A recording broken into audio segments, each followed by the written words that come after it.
Di 10K subscriber channel Novel Official, akan adakan giveaway untuk 3 orang pemenang. Jangan lupa untuk selalu komen dan like untuk setiap video. Selamat datang di channel Novel Official. Sebelum mendengarkan novel, Perintah Kaisar Naga, jangan lupa like, share, and subscribe.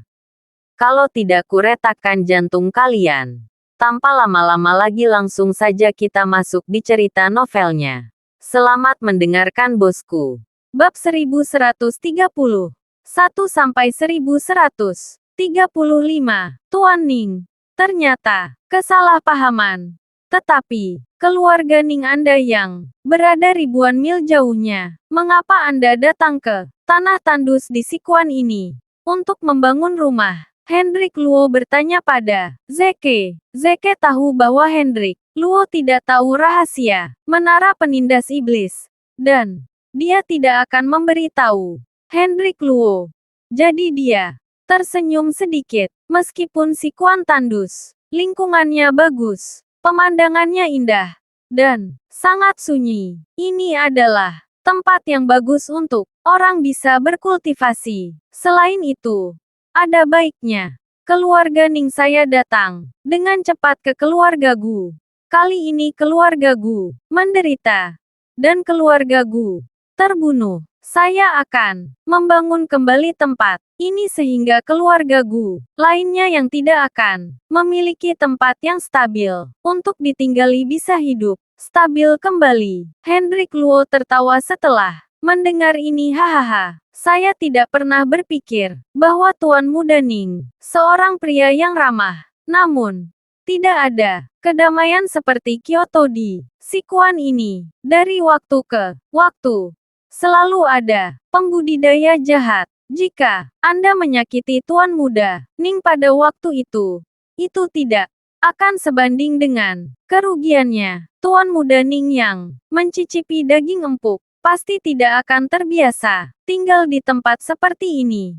Adapun membangun kembali keluarga Gu, Anda harus menyerahkannya kepada keluarga Luo saya. Bagaimanapun, keluarga Luo dan keluarga Gu memiliki kontak ratusan tahun yang lalu, dan kita sangat dekat dari satu sama lain. Mendengar ini, Zeke mengerutkan kening dan wajahnya menjadi dingin. Dia bisa mendengar bahwa Hendrik Luo sebenarnya ingin mengikutinya untuk bersaing memperebutkan tempat keluarga Gu ini. Jika tidak ada menara penindas iblis, Zeke tidak akan mau dengan tempat yang rusak ini. Tetapi, sekarang setelah ada menara penindas iblis, Zeke tidak akan melepaskannya. Tidak peduli siapapun itu. Tuan Muda Luo, maksudmu, kamu ingin bersaing denganku untuk mendapatkan tempat keluarga Gu ini? Wajah Zeke suram, dan ada cahaya dingin di matanya. Tuan Muda Ning, Anda harus berpikir begitu. Saya tidak punya apa-apa untuk dijelaskan. Anda jauh di Kyoto, dan Anda datang ke Sichuan untuk memperjuangkan wilayah bersama kami. Bukankah itu terlalu menggertak? Hendrik Luo mengakui dengan murah hati. Kamu Hendrik ada di Mobe. Apa yang saya lakukan di Sichuan? Bukan. Terserah keluarga Luo Anda untuk mendikte. Izinkan saya memberitahu Anda. Saya sudah membuat keputusan tentang tempat keluarga Gu. Jika Anda tidak yakin, maka kita akan membandingkan. Saya ingin melihat apakah keluarga Luo Anda kuat atau keluarga Ning kami yang kuat. Jangan berpikir bahwa keluarga Ning kami memiliki jalan panjang. Jadi saya takut padamu. Zeke memiliki ekspresi tegas di wajahnya. Dia akan mengatur tanah ini, dan dia tidak akan pernah memberikan tanah ini kepada orang lain. Hendrik Luo tidak pernah berpikir bahwa Zeke akan menantangnya sekarang untuk sebidang tanah seperti rumah keluarga Gu, yang agak tidak terduga. Meskipun Hendrik Luo sangat marah sekarang, kerugiannya akan tidak Sepadan jika dia benar-benar ingin melayani tantangan keluarga Ning untuk mendapatkan reruntuhan keluarga Gu. Namun, karena keluarga Ning memiliki pijakan di Sichuan, akan jauh lebih sulit bagi keluarga Luo untuk berkembang di masa depan. Setelah berpikir sebentar, Hendrik Luo berkompromi dan tersenyum ringan. Karena Tuan Muda Ning menyukai tempat ini, Anda dapat menggunakannya sesuka Anda. Bagaimana mungkin saya memiliki hubungan yang buruk dengan Tuan Muda Ning untuk tempat seperti itu? Tuan Muda Ning, jika Anda punya waktu, pergi ke rumah Luo saya pasti akan menghibur Tuan Muda Ning. Hendrik Luo tidak tahu rahasia menara penindas iblis. Jadi dia berkompromi dan pergi. Jika dia tahu, dia pasti akan bertarung sampai mati dengan Zeke. Melihat Hendrik Luo pergi, Zeke menghela nafas lega. Seperti kata pepatah, seekor naga yang kuat tidak dapat mengalahkan ular lokal. Jika Hendrik Luo benar-benar ingin melakukannya, Zeke bukanlah tandingannya. Dan jika Anda ingin mengirim orang-orang dari keluarga Ning yang ribuan mil jauhnya untuk bertarung dengan keluarga Luo, belum tentu siapa yang akan menang atau kalah. Sudah berapa lama aku berlatih kali ini? Zeke bertanya pada bawahannya. Tuan, Anda telah berlatih selama hampir setengah bulan. Bawahan itu menjawab. Setengah bulan. Wajah Zeke menunjukkan kegembiraan dengan kecepatan ini. Aku akan bisa mencapai setengah langkah Wuhou sebelum akhir tahun. Hahaha. Zeke tertawa terbahak-bahak dan kemudian memerintahkan kepada Paman Zong, pembangunan mansion harus dipercepat. Mulai sekarang, disinilah aku akan tinggal seperti yang diperintahkan. Paman Zong mengangguk. Zeke berbalik dan berjalan ke menara penindas iblis dan mulai berlatih lagi. Pada saat ini, Dev terbang ke Sichuan. Dia sekarang harus menggunakan menara penekan iblis untuk meningkatkan kekuatannya dengan cepat dan berusaha untuk menyelamatkan ibunya dan Yuki sebelum tahun baru Imlek. Setelah sekitar 5 jam, pesawat berhenti dengan mantap di Sichuan. Setelah naik taksi, Dev pergi ke manor keluarga Gu. Rumah keluarga Gu yang semula dianggap reruntuhan, kini telah dibangun kembali dengan tembok dan mesin-mesin mengaum. Kali ini, Dev sedikit bingung. Dia tidak tahu siapa yang telah mengambil manor keluarga Gu sebagai miliknya. Hanya dalam 10 hari, ketika Dev berjalan ke pintu, dia dihentikan oleh penjaga. Melihat bahwa pintu tidak bisa dimasuki, Dev melompat dan melompat langsung ke dinding. Dev bermaksud pergi ke menara penindas iblis untuk melihat-lihat jika ada orang di sini yang dikembangkan kembali. Hanya beberapa pengembang biasa. Dev bermaksud membayar untuk tempat ini karena tidak ada cara untuk mengambil menara penindas iblis. Maka jadikan itu tempatnya sendiri. Dev bahkan berencana untuk menjadikan tempat ini sekte dan mendirikan sekte sendiri untuk bersaing dengan aliansi seni bela diri. Meskipun Dev memiliki Istana Naga Langit, tapi Istana Naga Langit tidak cocok untuk diekspos. Dev dapat membangun kembali sekte dan kemudian mengumpulkan beberapa aula Istana Naga Langit bersama-sama. Dalam hal ini, kekuatan Dev akan sangat meningkat dan kemudian bukan tidak mungkin untuk menyelamatkan ibunya dan Yuki bertahun-tahun yang akan datang. Berlatih sama di menara penindas iblis. Dev menghindari pekerja konstruksi di manor, dan setelah berjalan ke menara penindas iblis, dia segera menemukan beberapa Wu Zong di bawah menara iblis penindas. Setelah melihat Wu Zong ini, alis Dev langsung berkerut. Munculnya beberapa Wu Zong ini membuktikan bahwa manor keluarga Gu ini bukan dibangun kembali oleh pengembang biasa. Itu pasti keluarga sekte tertentu yang menempati tempat ini. Dev sekarang berharap bahwa keluarga sekte tertentu ini belum menemukan rahasia menara penindas iblis. Dengan cara ini, Dev masih bisa bernegosiasi dengan pihak lain. Pada saat ini, beberapa Master Wuzong juga menemukan Dev, dan satu orang segera menghentikan. Dev, siapa kamu? Bagaimana kamu masuk ke sini? Melihat Dev, beberapa Master Wuzong semuanya sangat gugup. Lagi pula, orang biasa tidak akan bisa mendekat ke sini. Ini tempatku.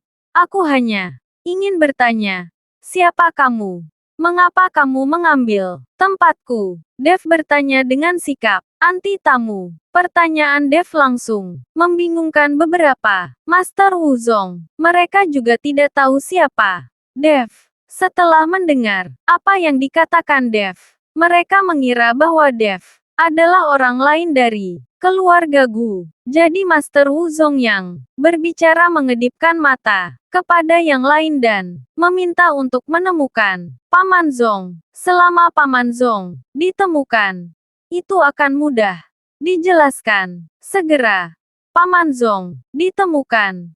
Ketika Paman Zong melihat Dev pada pandangan pertama, dia tercengang. Hehe, Paman Zong menunjuk Dev dan sangat ketakutan, sehingga dia terdiam beberapa saat. Dan Dev juga mengenali Paman Zong.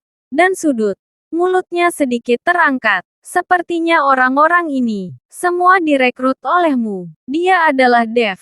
Dia adalah Dev. Paman Zong akhirnya berbicara. Ketika beberapa Master Wuzong keluarga Ning mendengarnya, wajah mereka langsung terkejut. Dan kemudian napas mereka melonjak dan senjata mereka ditampilkan. Begitu Dev mengulurkan tangan, dia menamparkan kepala Paman Zong dengan tamparan. Dev melakukan ini untuk membunuh orang. Dia tahu bahwa Paman Zong adalah pengurus rumah tangga tua dari keluarga Gu.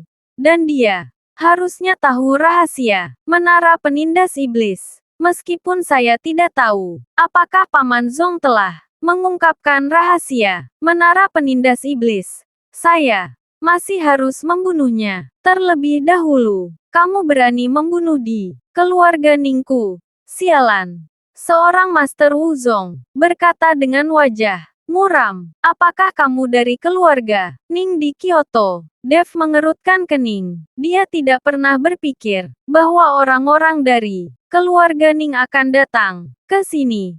Tetapi ketika dia berpikir bahwa Zeke dan Krill bekerja sama pada waktu itu, mereka ingin membunuh dirinya. Jadi tidak aneh bagi orang-orang dari keluarga Ning untuk ke sini melakukannya. Karena kamu tahu bahwa kita berasal dari keluarga Ning. Kita akan menangkapmu sebelum kamu berulah. Agar tidak menderita darah dan daging. Seorang Master Wuzong menegur Dev. Huff. Aku akan membunuh orang-orang dari keluarga Ningmu. Memang benar ada jalan ke surga. Tapi kamu tidak pergi. Lalu ada jalan ke neraka.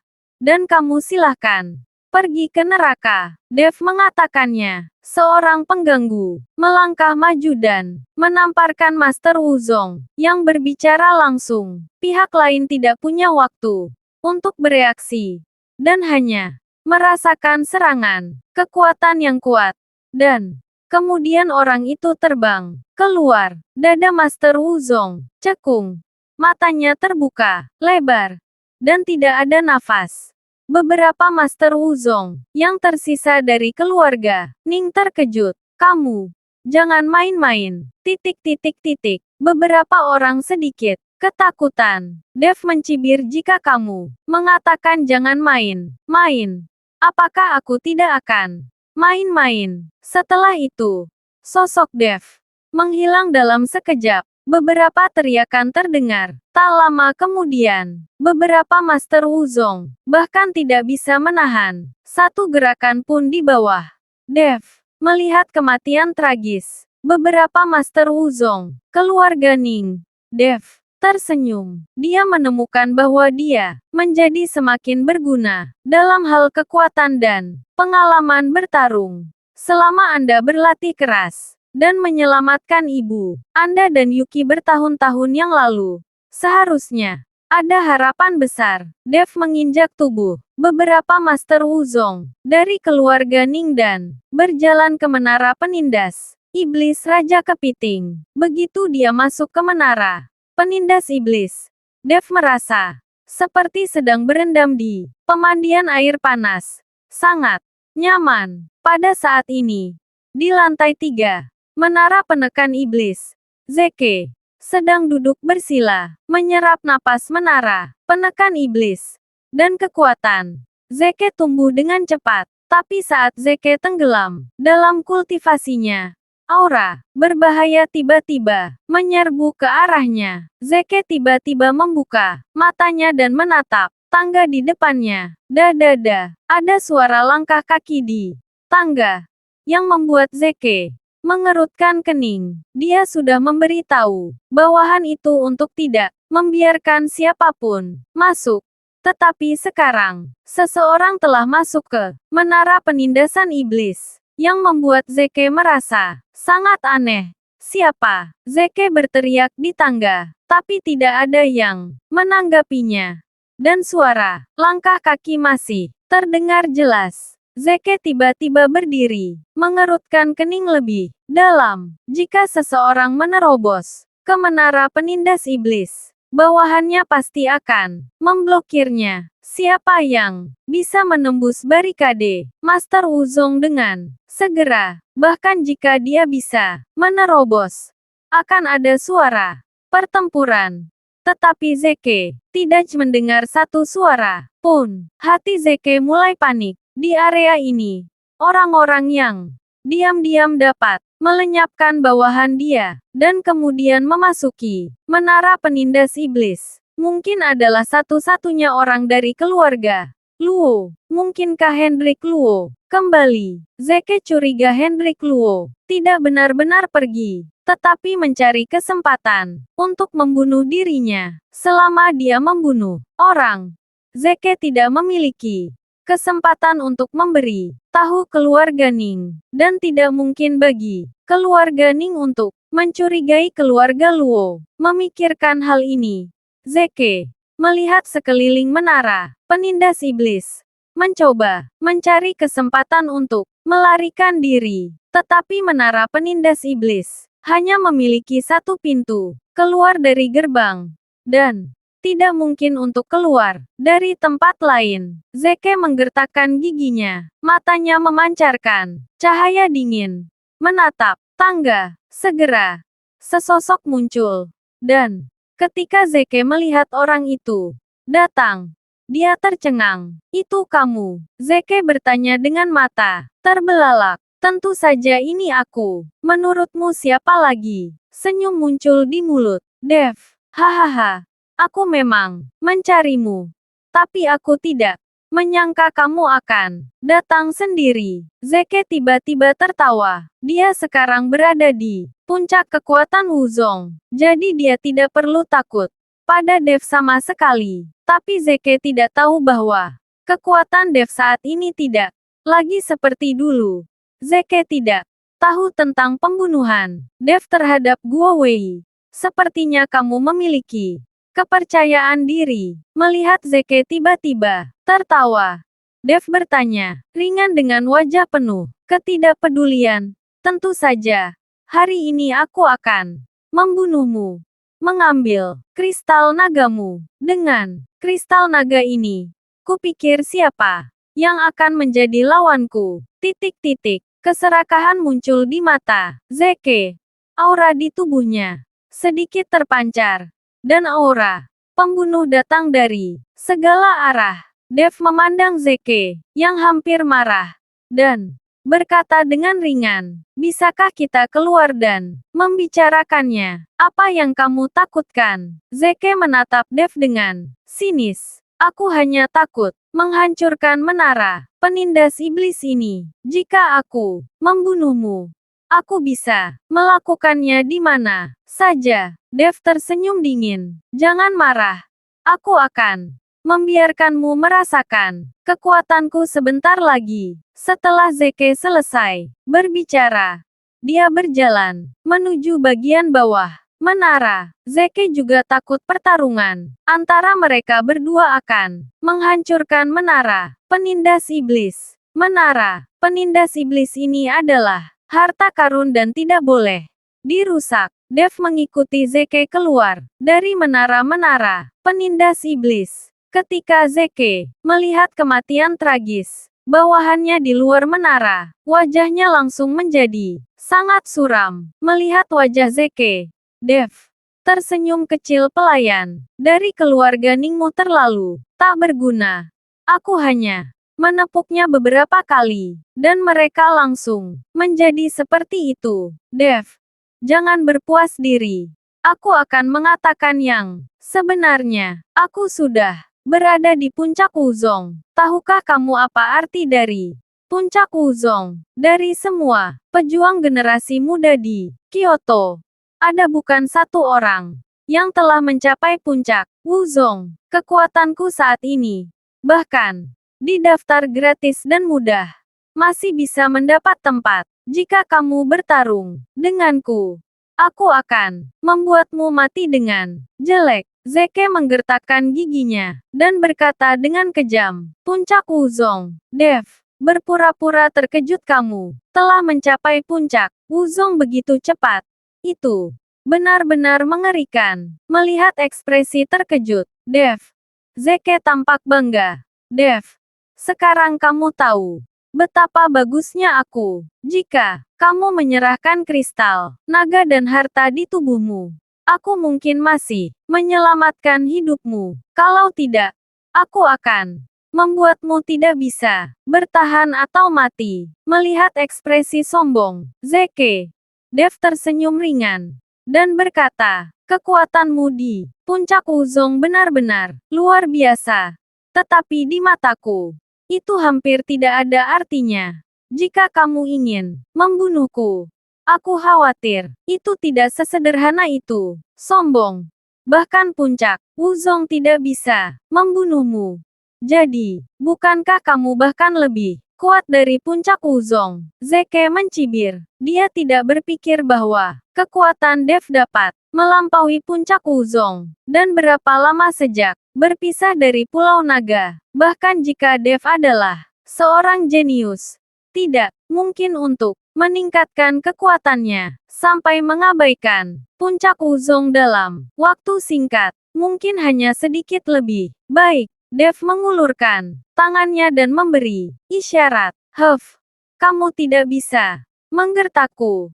Aku baru saja dipromosikan ke puncak Wuzong dengan bantuan menara penindas iblis. Dan bagaimana kamu bisa di... Sebelum Zeke selesai berbicara, dia tiba-tiba menutup mulutnya. Dia hampir mengungkapkan rahasia menara penindas iblis. Dan Zeke berpikir bahwa Dev tidak tahu rahasia menara penindas iblis. Jika kamu tidak percaya padaku, kita bisa mencoba.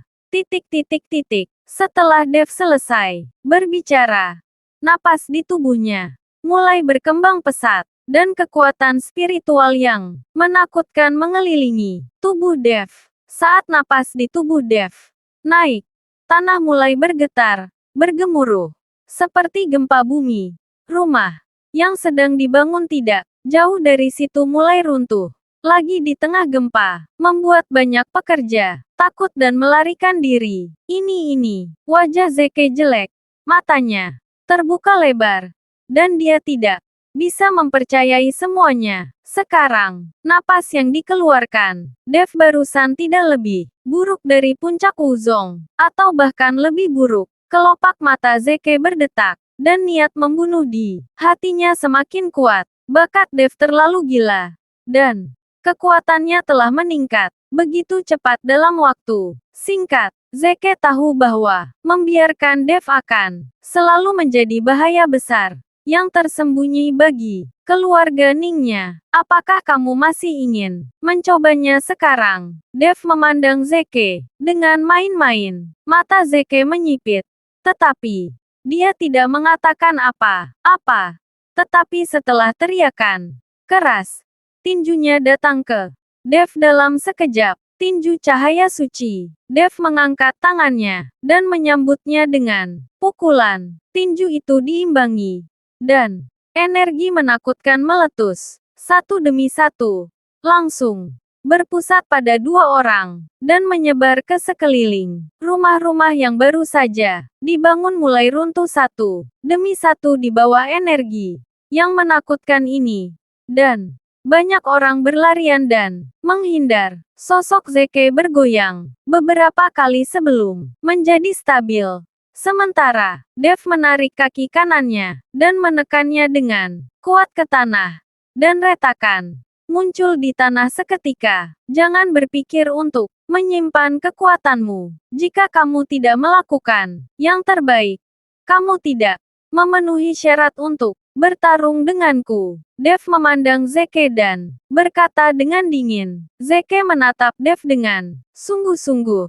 Dia tidak mengerti apa yang terjadi pada tinju cahaya suci Dev barusan. Dengan pukulan sederhana tadi, Zeke merasa napas tubuhnya mulai tidak teratur, dan dia langsung stres. Pada saat ini, Zeke mencoba mengatur napasnya. Segera, napas Zeke pecah lagi. Kali ini, Zeke tidak memiliki keraguan sedikit pun. Napas puncak Wuzong tiba-tiba meledak. Aura mengerikan ini jauh lebih tirani daripada udara. Beberapa pekerja yang menyaksikan adegan dari jarak ratusan meter langsung migren.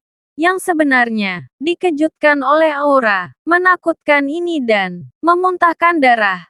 Dan beberapa orang bahkan jatuh ke tanah dan mati. Dev mengerutkan kening, dan dengan gerakan cepat di tangannya, sebuah penghalang muncul, langsung menghalangi aura. Menakutkan. Dia tidak pernah berpikir bahwa Zeke, sebagai putra dari keluarga bangsawan, akan begitu ceroboh. Di Kyoto, sebagai seorang pejuang, Anda tidak dapat membunuh orang biasa dengan santai. Dan ada aturan yang sangat ketat. Tetapi di Sichuan yang tandus ini, meskipun ada aturan, tetapi bagaimanapun juga, gunungnya tinggi dan kaisarnya jauh. Jadi Zeke berani begitu lancang. Sebagai anak dari keluarga aristokrat, kamu sangat kejam kepada orang-orang biasa. Sialan. Dev menatap Zeke dengan dingin. Niat membunuh muncul di matanya. Selama aku bisa membunuhmu, apa gunanya membunuh orang-orang biasa ini? Mereka hanya semut. Masalahnya adalah, pada akhirnya, setiap keluarga akan membayar ratusan ribu dolar. Dan keluarga Ning kami tidak kekurangan uang. Zeke mendengus dingin. Jika itu masalahnya, maka aku akan membunuhmu dan membayar keluarga Ningmu 1 juta dolar. Dan aku tidak kekurangan uang. Setelah Dev selesai berbicara, seluruh tubuhnya langsung bergerak menuju Zeke. Dev menghancurkannya dengan keras. Tetapi tubuh Zeke menghilang ketika Dev menghancurkannya. Segera setelah itu, aura berbahaya muncul di atas kepala Dev. Dev mendongak dan menemukan bahwa Zeke ada di udara. Dan kemudian, langsung berubah menjadi pedang tajam. Datang ke arah Dev dari atas ke bawah. Zeke menggunakan inersia untuk memaksimalkan kecepatan tubuhnya. Suara menembus udara terdengar. Kecepatan Zeke sangat cepat sehingga ruang hampa terbentuk di sekelilingnya. Gelombang kejut yang sangat besar menyebabkan tanah di bawah kaki Dev mulai retak, dan tubuh Dev Sepertinya ditekan ke gunung. Dev mengerutkan kening. Lalu tangan kanannya memancarkan cahaya keemasan. Dan kemudian dia melemparkan pukulan tinju cahaya suci. Dalam sekejap, seberkas cahaya keemasan bergegas menuju Zeke dengan kejam. Ledakan dengan suara keras. Seluruh dunia tampak bergetar. Dan sinar cahaya yang menyilaukan melebihi sinar matahari. Tubuh Dev ditutupi dengan sisik emas. Menahan dampak tak terlihat. Harus dikatakan bahwa setelah Zeke dipromosikan ke puncak Wuzong, kekuatannya memang meningkat banyak. Pukulan Dev menghancurkan gelombang udara di sekitar Zeke. Dan saat cahaya keemasan menyebar, tubuh Zeke jatuh dengan mantap di depan Dev. Pada saat ini, kaki Dev telah tenggelam ke tanah oleh tekanan yang sangat besar. Kekuatanmu memang di luar imajinasiku. Jika kamu bisa menahan pukulan ini dariku, bahkan generasi muda di seluruh Kyoto hanya memiliki sedikit orang. Sekarang kamu takut menjadi terkenal di peringkat gratis dan mudah. Zeke menatap Dev dan berkata dengan ringan, "Terima kasih sudah mendengarkan cerita novel Perintah Kaisar Naga. Sampai jumpa di cerita selanjutnya."